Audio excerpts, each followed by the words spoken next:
আসসালামু আলাইকুম এভরিওয়ান, সবাই কেমন আছো? আলহামদুলিল্লাহ আমি অনেক ভালো আছি। আজকে আমরা গেছিলাম আমাদের কোচিং থেকে শিক্ষা সফরে। তো সেখান থেকে আমাদের নিয়ে গেছিল রবীন্দ্রনাথ ঠাকুরের কুঠিবাড়ি, লালন শাহের মাজার, এমনকি পাকশি হাডিংবির সহ রূপপুর পারমাণবিক বিদ্যুৎ কেন্দ্র, পাকশি মণি পার্ক, এমনকি কুষ্টিয়ার বিখ্যাত কুলফি সহ অনেক কিছু। তাহলে ভিডিওটা শুরু করা যাক। তো প্রথমেই আপনাদের আমি আমার কোচিংয়ের লোকেশনটা প্রথমে দেখাইনি। এটা হলো রথঘর মন্দিরের সামনে। আমাদের শরীফ স্যার এটা নিজে নিয়ন্ত্রণ করে।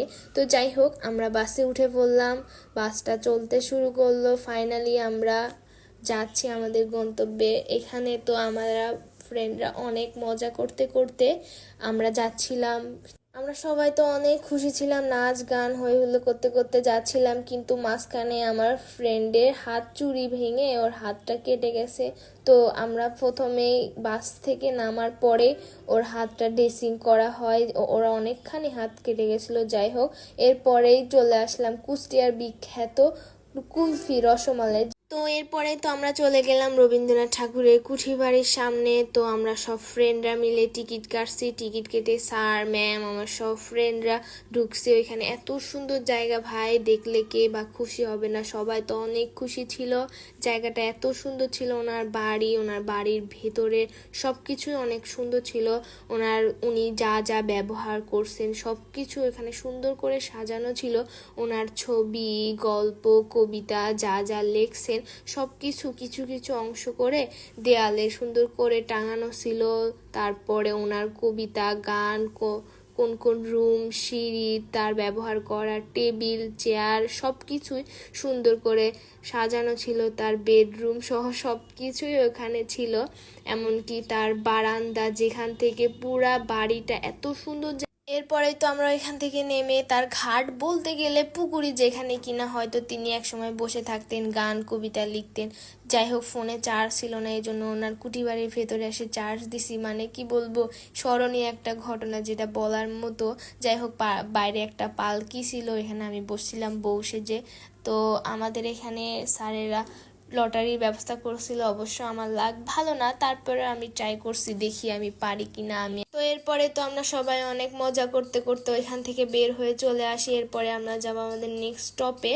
তো এর আগে আপনাদের দেখায়নি কুলফি, যে কুষ্টিয়ার বিখ্যাত কুলফি, ওনারা কিন্তু অনলাইনেও সেল করে।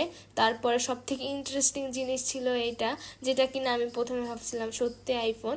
তো আমার ফ্রেন্ড বলল না, এটা মেকআপ বক্স। এটা দেখার পরে সত্যি আমি অনেক অবাক হয়েছি। তারপরে ওখানে ছিল বাঁশ এবং কাঠের চুড়ি, যেগুলো অনেক সুন্দর ছিল দেখতে, আরও সিরামিকের প্লেট সহ অনেক কিছু। যাই হোক, ওইখান থেকে আমরা পরে চলে আসলাম। এরপরে তো আমরা চলে যাই লালন শাহের মাঝারে, যেখানে কিনা আরও সুন্দর করে সাজানো ছিল, প্লাস নতুন করে হয়তো আবার করতেছিল। এখানে ছিল কবর, আবার যারা কিনা লালন ভক্ত তারা ওখানে বসেছিল, ঘুমাচ্ছিল, আবার অনেকে তো গল্প করতেছিল। আসলে এখানে ওনার ভক্ত যারা, তারাই বেশিরভাগ থাকে, গান বাজনা করে। এখানে আমিও একটু বসেছিলাম। আসলে জায়গাটা অনেক ঠান্ডা ছিল। সবাই এখানে একটু কিছুক্ষণের জন্য রেস্ট নিয়ে তারপরে আমরা আবার বের হয়ে পড়ি। তারপর তো আমরা চলে যাই আমাদের আরেকটা জায়গাতে, যেটা কিনা ছিল পাকশি মণি পার্ক, যেটা আসলে অনেক সুন্দর ছিল। আমরা তো ভিতরে যাই দেখি অনেক সুন্দর, জীবনে প্রথমবার আসছি, এর আগে কখনো এখানে আসা হয় নাই। তো দুপুর হয়ে গেছিলো জন্য খাওয়ার ব্যবস্থা করা হয়। তো সব কিছু খাওয়া দাওয়া একসাথে, এত সুন্দর জায়গা, সব কিছু মিলায় জায়গাটা অনেক সুন্দর ছিল। খাওয়া দাওয়া শেষ করে আমরা জায়গাটা দেখতেছিলাম, সব কিছু মিলায় আসলে সুন্দর ছিল। এরপরে তো আমরা এখান থেকে চলে আসি। স্যার তো নিজের বাচ্চার সাথে নিজেই বাচ্চা হয়ে গেছে। স্যার যেভাবে বাচ্চাদের মতো খেলতেছিল, স্যারের আনন্দ দেখে আমাদেরই আনন্দ লাগতেছিল। যাই হোক, স্যার তো এক প্রকার নাচানাচি শুরু করে দিয়েছিল, ওনার বাচ্চা সহ হাসতেছিল। এরপরে তো আমরা সব থেকে ভয়ঙ্কর একটা জায়গা উঠছিলাম, যেটা হলো রাইড নৌকা, মানে এত ভয়ঙ্কর ছিল। যাই হোক, ওটা পার করে আমরা সবাই ওখান থেকে নেমে চলে আসলাম। সব থেকে শান্তশিষ্ট জায়গা বলতে গেলে এইটাই হয়তো ছিল, যেখানে আমরা পাড়ের পর বসে সব কিছু ফিল নিচ্ছিলাম আমরা সব ফ্রেন্ডরা মিলে।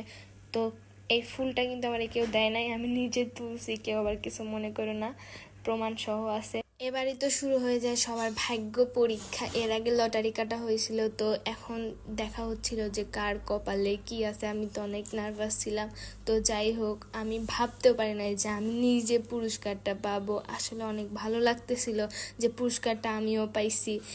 এটাই অনেক কিছু যে আমার মতো মানুষ পাইছে। তো যাই হোক, ওইখান থেকে আমরা চলে আসলাম। এরপরে তো বাসে চলে আসলাম, সবাই সবাই একসাথে নাচ গান করতে করতে বাসায় যাচ্ছিলাম ফাইনালি। আজকের মতো এইটুকুই, বৃষ্টি হচ্ছিল বাইরে। তো সবাইকে আল্লাহ হাফেজ।